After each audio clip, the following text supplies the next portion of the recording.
What happened to our businesses? What did they do to us? When you could walk out and knowing I'm taking over my family's store, you know. Tulsa, Oklahoma, they had brothers making $5,000 a day. You know how much that would be today? About 100,000 plus multiplied by 20. Making mad money. That was too much. But it wasn't done because they was in an effort. Remember, we were not able to have anything. After that, hey, excuse me, you ladies, get out of our town. You ain't getting no water. Or if you don't leave, you're going to get hung in 10 minutes. So we had no choice but to put it together ourselves. Like we do now. We take something out of nothing and we make it work so we can live. We're able to build. We already do really how to build. We built their houses. We grew their food. We're like, why are we worried about them? You hear where I'm going with this? We got the talent. We got the ability. If I can just get a little help from somebody, here we are. We're going to make it happen.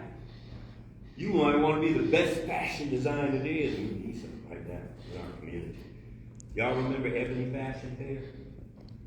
Ebony Fashion Fair was a black fashion show. Me and Ebony.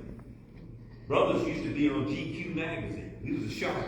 We set all the trends. You know? Even we start wearing hoodies. Even they all wear hoodies, right? But when they mention hoodies, they use what they call dog whistle races. They use those terms. Yeah, you know, we don't want to have too many of those people with hoodies come here. You might have 10 white guys sitting there with hoodies on from the tech industry. They do that all the time. But they talk about you, the stereotype, the BS. So we're pulling away from all that madness. We're not letting influence tell us who we are and who we aren't. No matter how bleak you think it might be. Now I got to go back to this in my community. I'll tell you a story where we were. East Oakland. When we moved our headquarters at Oakland School, 6118 International Boulevard. We met the United Farm Workers. Before all that stuff happened, Caesar shot at us.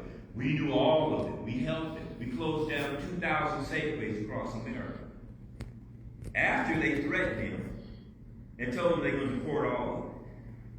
Then we had the deport all the workers. They told them if they didn't, they were going to fire them or stop the planting and not lock them out. So we said, get off the line. Let them threaten us and tell them they're going to kill us. Well, because of our effort, we have our newspaper. We closed down 2,000 Safeway and other stores all across America. But we weren't helping our community, giving to the community in programs. That was the power of the people. We didn't do it. The people came and said, we deserve this. We want this. We see what you're doing. And you're preventing us from doing it legitimately. We're following the laws of the Constitution. You gonna tell me you're gonna not let me do it? It happened. Not happening. You're not gonna stifle me and pinpoint me. I know why you're afraid of me because I got it up here. And you saw the example before. We're not gonna let you go back to college. Young black men, you know what they're doing? If you haven't registered, what's that called? Selective service. They're already, it's automatic now. You don't even do. So, what's the other effect? Well, they said they're not going to try to arrest you if you did. But when you fill out that grant, oh, you didn't register for selective service. Grant denied. We're talking Pell Grants now. That's the school that everybody should be able to get. But if you haven't registered, it's something you need to check into. If you're going to go to college, junior college, take classes, and get a Pell Grant, check into it. Make sure you fill out that form. Because that's what they're trying to do. Trying to deny you didn't register for American Army Selective Service. This is what we bring to the table to you. So you guys will know, oh yeah? You have that attitude, oh yeah? Now I know I'm going to work my way around and I'm going to check into that. What Dr. Ned said to see what I need to do and spread the word of Babylon. Right? So, all these different things that they put against you, I'm telling you, not just from innuendos or my opinion, we went through it. Imagine that, you know, it's like FBI and CIA and NSA and State Department, White House staff. It's all documented. They're dedicated to us. And we were young, we grew, our relationship spread nationally. We realized it's all of us. Today, the story that's not told of the brown brothers and sisters, Mexican brothers and sisters, Puerto Rican brothers and sisters who learned from us and went to their own communities and did the same thing. On the reservations, they talk about, we learned from the black people, brothers and sisters, Black Panther Party, the black community, about helping to deal with our own issues. That's what they feared from you. They said that'll never happen again. During the period of time where the school was, I don't know if you ever heard of a guy named Felix Mitchell. You guys saw that, you saw that movie with Denzel, right? The one, American Gangster. Remember when Denzel on Ethan, it wasn't Mickey Barnes.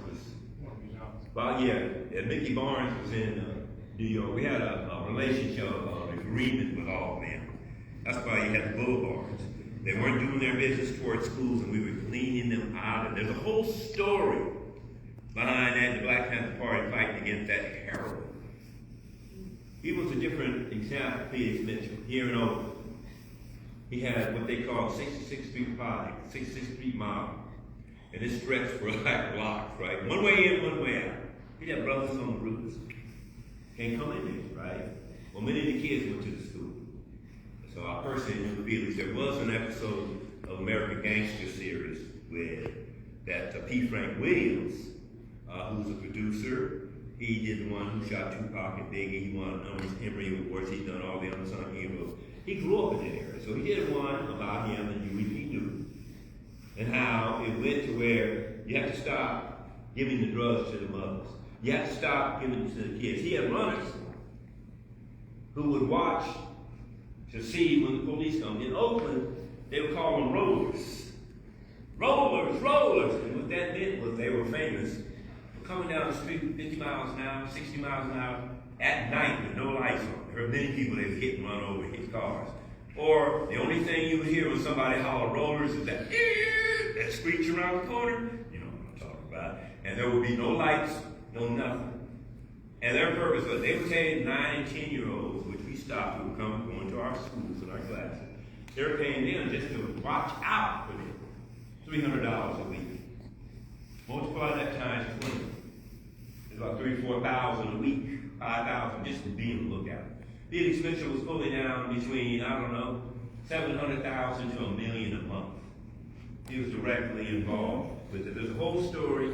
You can Google the story of Felix Mitchell here in Oakland. When he was killed in federal prison, they had this unbelievable funeral.